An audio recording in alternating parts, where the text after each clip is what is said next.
எல்லாரும் பிஸியா குர்பானி கொடுக்குறாங்க, நம்மளுக்கு தான் அந்த குருப்புனையே இல்ல. ஏன் இவ்வளவு சோகமா இருக்காரு சையது பாய்? என்னன்னு போய் கேட்போம். கொடுத்துட்டீங்களா? அட இல்ல இசாக் பாய், ஆடு கொடுக்கான்னு அப்படி ஆசையா இருக்கு, வசதி இல்ல பாய். கூட்டு குர்பானி கொடுக்கலான்னு பாக்குறேன் பாய், ஆனா எங்க செய்யறதுன்னு தெரியல பாய். அட எங்க கொடுக்குறதுன்னு தெரியலையா? நம்ம பசங்களே சிறப்பா செஞ்சுக்கிட்டு இருக்காங்க பாய். சையது பாய் வாங்க, கூட்டிட்டு போய் காட்டுறேன்.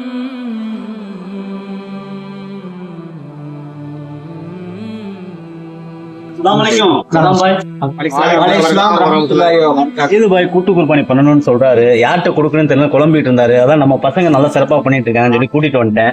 சில என்னன்னு பார்த்து செய்யுங்க. ஆனா ஒண்ணு, மார்க்கத்தினுடைய அடிப்படையில் நீங்க செய்தீங்களா, ஒரு மாட்டுல 7 பங்கு தான் கொடுத்துக்கிட்டு இருக்கீங்களா அப்படின்றத கொஞ்சம் தெளிவா அவர்கிட்ட சொல்லிடுங்க. சொல்லிட்டு இன்ஷால்லா அவர். அதாவது சரி பாய், நம்ம இன்னைக்கு நேற்று பண்ணல பாய், கிட்டத்தட்ட ஒரு 15 வருஷமா பண்ணிக்கிட்டு இருக்கோம். சரியத்து அடிப்படையில தான் நம்ம பண்றோம். ஒரு மாடு 7 பங்கு தான்.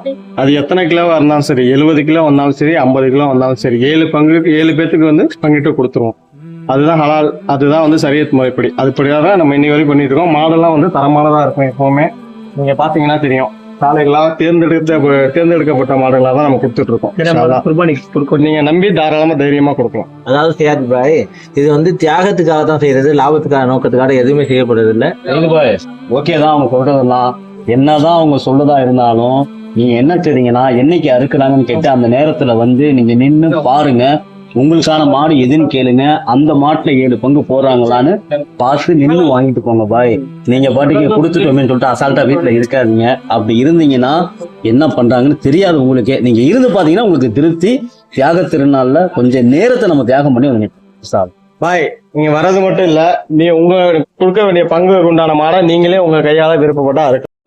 அல்லாஹ் ரப்புல் ஆலமீன் உதுஹியா என்றால் அல்லாஹுடைய பெயரை கொண்டு அல்லாஹுடைய முகத்தை நாடி ஒட்டகத்தையோ மாட்டையோ ஆட்டையோ யௌமுல் ஈத் அன்று அல்லது அய்யாமு தஷ்ரீக் அதற்கு தொடர்ந்து வரக்கூடிய 11, 12, 13 இந்த நாட்களில் அல்லாஹ்வை நெருங்குவதற்காக இந்த 3 விலங்கினங்களையும் அறுத்து பலியிடுதல் தான் உதுஹியா.